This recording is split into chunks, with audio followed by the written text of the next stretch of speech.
Hello, big welcome to you. If you've been listening to some of my other vlogs, you'll have known that I mentioned that I believe that our consciousness, or your consciousness, is connected to all the consciousness of all living things. I also personally believe it's connected to what we call inanimate objects, and even to the paranormal, although you'll find me a little reticent to fully define the paranormal. Well, now I've got an exercise here which I think helps us to understand this. It's a voice dialogue exercise developed by Hal and Sidra Stone and is really a part of personality psychology.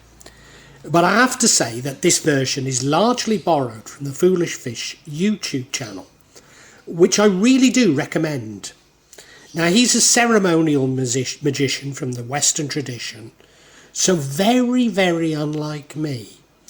But I find that we focus on many of the same issues and have reached many very similar conclusions.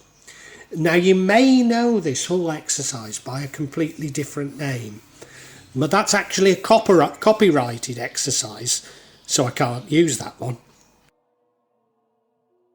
Now, this is part of a new section to the magic of Java called The Real Magic of Java. In this new section, I'm going to focus on real people performing what they believe to be real magic in Java. I'll attempt to explain some of the elements of this Javanese magic, particularly what I describe as the Kajawan elements. However, I need to warn you that inevitably my explanations will be partial. Maybe sometimes some elements of what I say will be incorrect, for which I profusely apologise. But this reflects the oral tradition of magic in Java, the mystery, and at times, I have to admit, subterfuge surrounding the practice of magic in Java.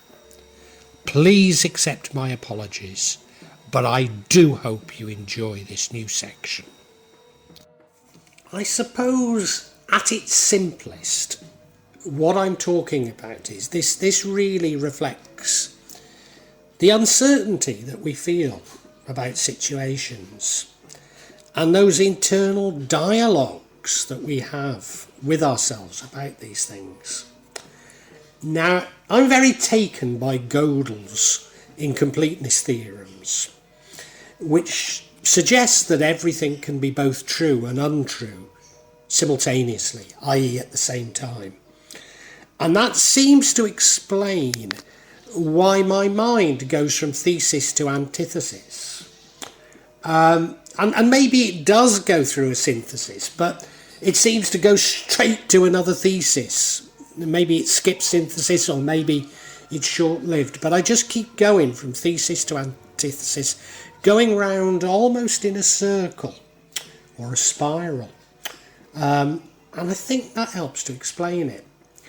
Now, I've tried to understand this for myself, and, you know, it could simply reflect the left and the right hemispheres of the brain. And some might go further and talk about the reptilian brain. Have I lost some of you? What I'm really meaning here is, if you followed much that I put on my channel, I came from a Western scientific tradition, and I started to experience paranormal events. And I started to erode my Western scientific training with a view of the paranormal. And this has kept going round in circles, more refined circles, yes, but it has kept going round in circles. as though there is never a solution, and I'm sure there never is a solution. I mean, I think I've come to accept that Western science, well, I was about to say cannot explain everything, but I actually see it as a part of a limitation on the limiting valve that we call the brain. But then the same is true of paranormal explanations. They're just a way of limiting the brain because of the universe or universes are so complex that the brain is not able to really cope with them, to come up with a theory of everything. So that's why I think this happens. Now, I talked about the hemispheres of the brain, but a more complex version of that is Michael Gazzaniga, who believes that there are further compartmentalizations within the brain, and these behave in ways unknown to the other compartments. Now, I have spoken in the past of a vision I have of these sort of jam jars with a green gooey liquid inside them, connected by electrodes, and I somehow see that not only as representing the brain, but representing how all consciousness is linked together. So I'm very taken by this idea of compartments. Now, having said all that, I need to bring you back to reality. The original exercise is about personality and subpersonality.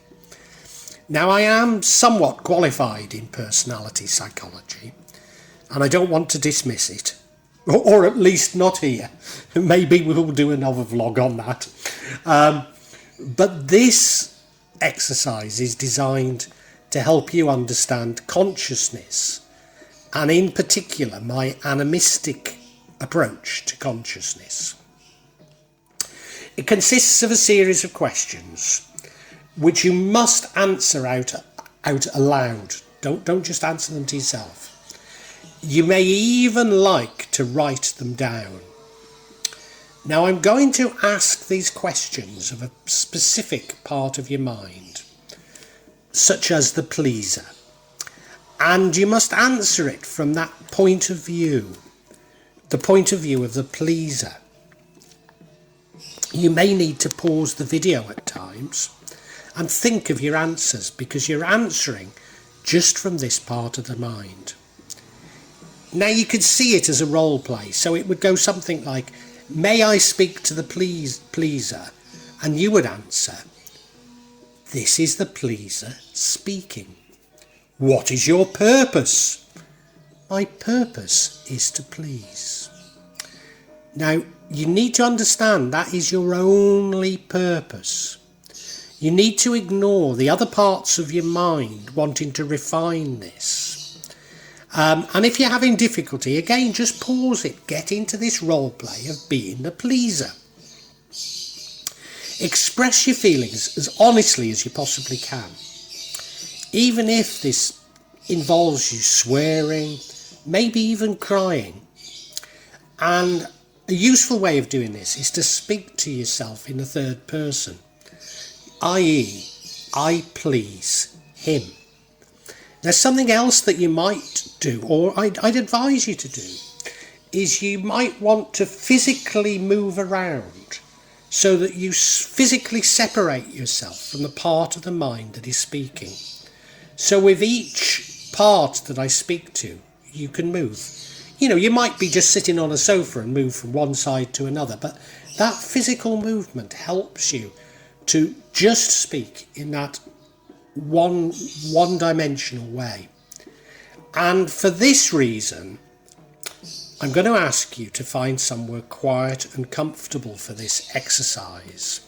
A little like I ask you to do so when we're doing a guided meditation. So I'm about to...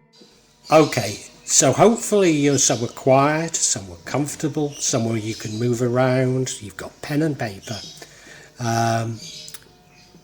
Let us begin. May I speak to the fixer? To whom am I speaking?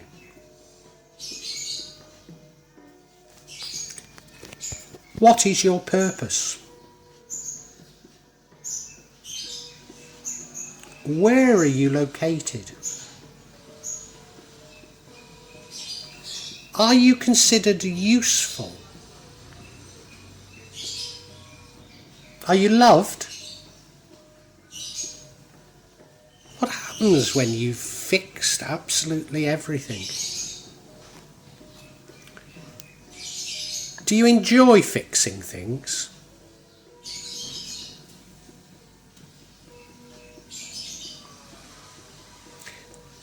May I now speak to the controller? To whom am I speaking?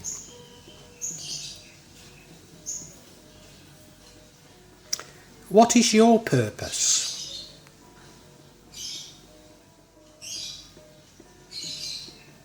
And where are you located?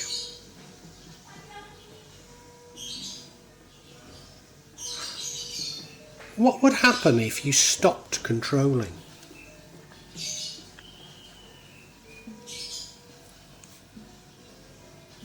Do you always feel appreciated?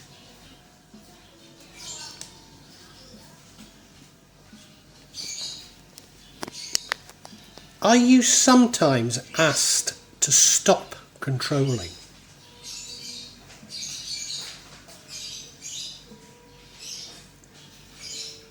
How do you feel about that?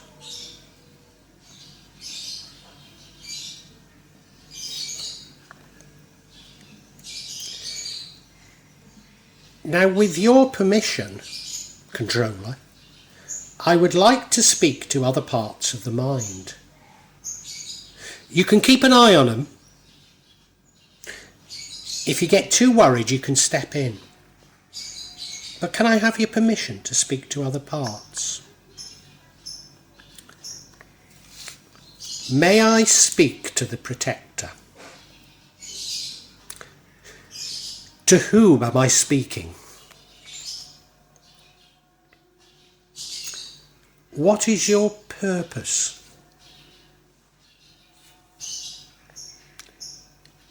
What do you protect?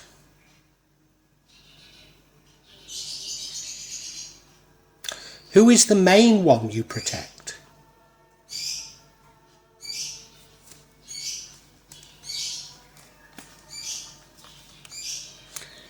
Are you always appreciated?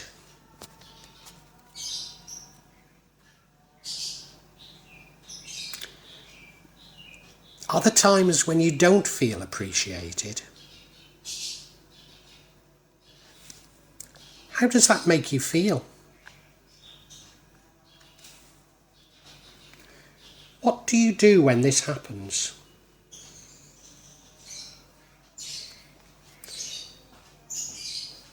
Do you ever get asked to stop doing your job?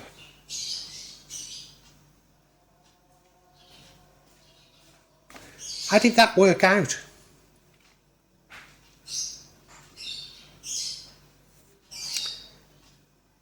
Where are you located?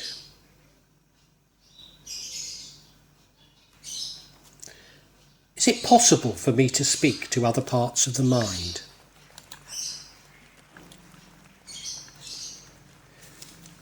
May I speak to the inner critic? To whom am I speaking?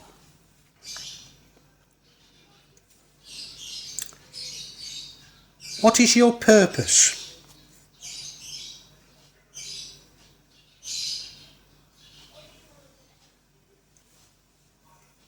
Where are you located?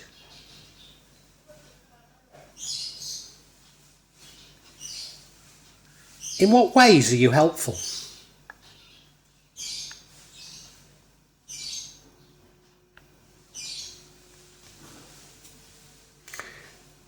What would happen if you stopped being an inner critic?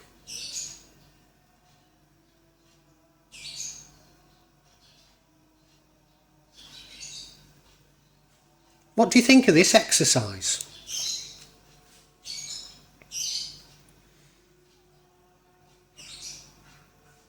What will be the outcome?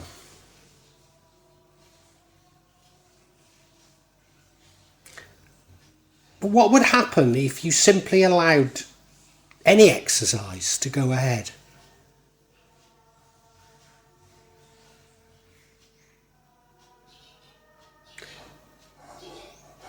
Could you switch off for just a little while?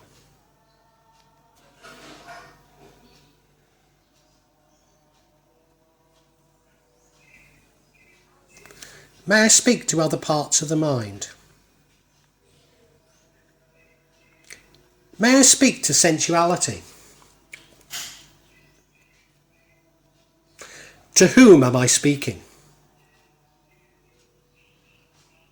Where are you located? What is your purpose? What do you desire?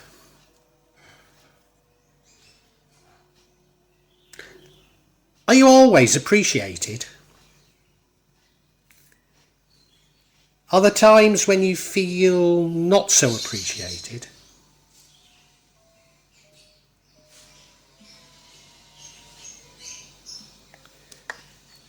Is it a good thing that you're there?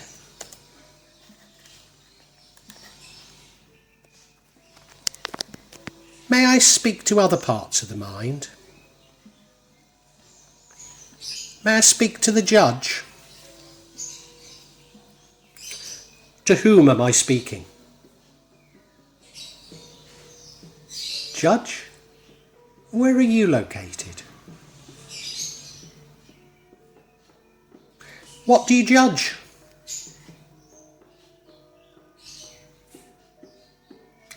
Why do you judge?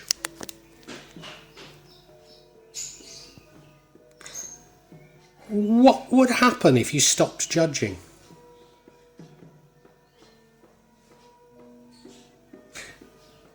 Are you sometimes asked to stop judging to take a rest?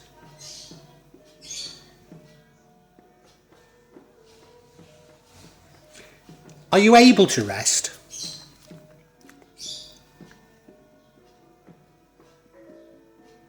Why?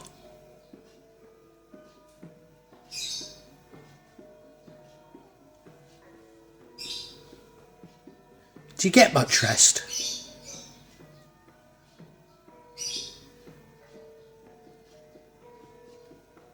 Do you sometimes feel underappreciated?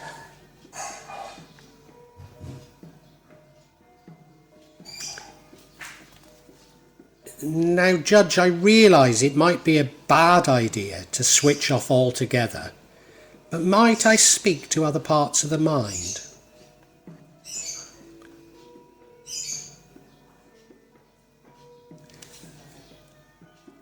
May I speak to the seeker of the way? To whom am I speaking? What is your purpose?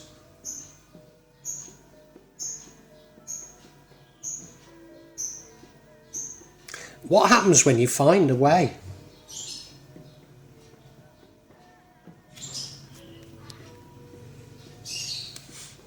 And where are you located?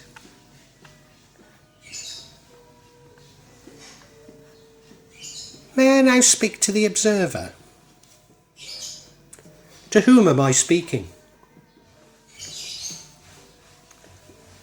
What is your purpose?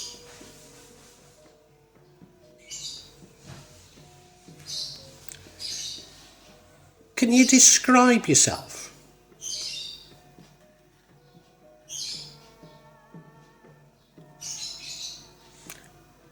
What are you observing right now?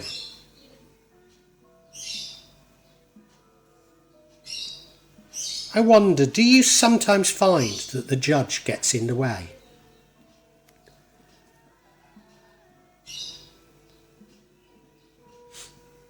Are you often noticed? How does that make you feel?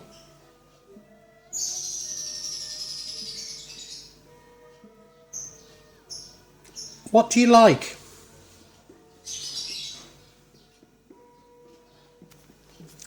How often does that happen?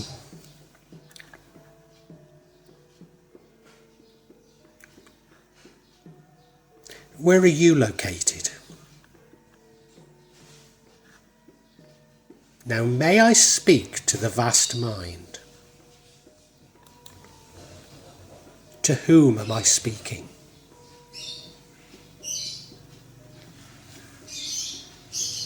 How vast are you?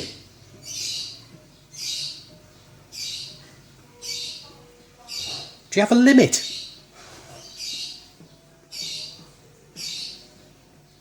Where are you?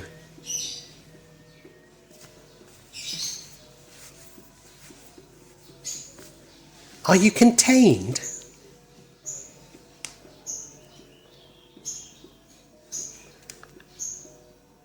When are you?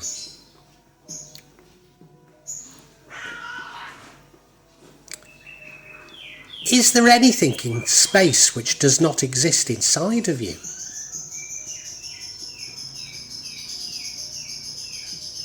Is there any time which does not exist inside of you?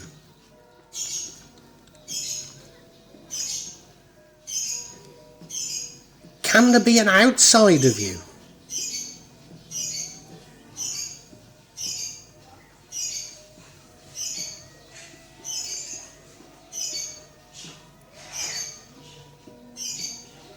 Hold on to this state of mind as long as you would like. I hope you enjoyed it. Begin in a second.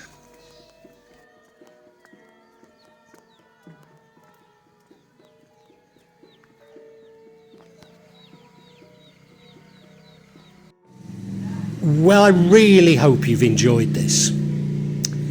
Because these are real events, I can't say how regularly I'm going to be adding to this subsection. Because I don't know how often they're going to occur. But I would imagine that they'll be at least every couple of months, maybe monthly. Now, if you'd like to know when that's going to be, please subscribe and hit the button, and you'll get information on when new ones are released.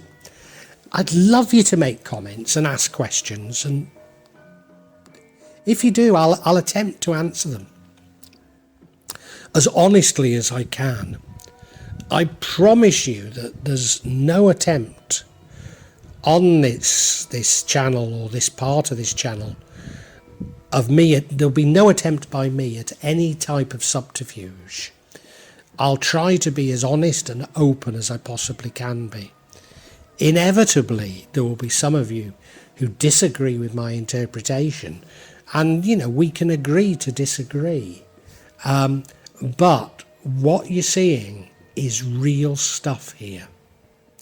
What I'd love you to do, if you enjoyed this, is look at my other sections. Particularly, I've written novels about magic in Java, and they contain much more information in them, especially me trying to understand the theories of magic, the psychology of it, and I try and intersperse them with a sort of spiritual dimension. Anyway, thank you so much for watching, and God bless you.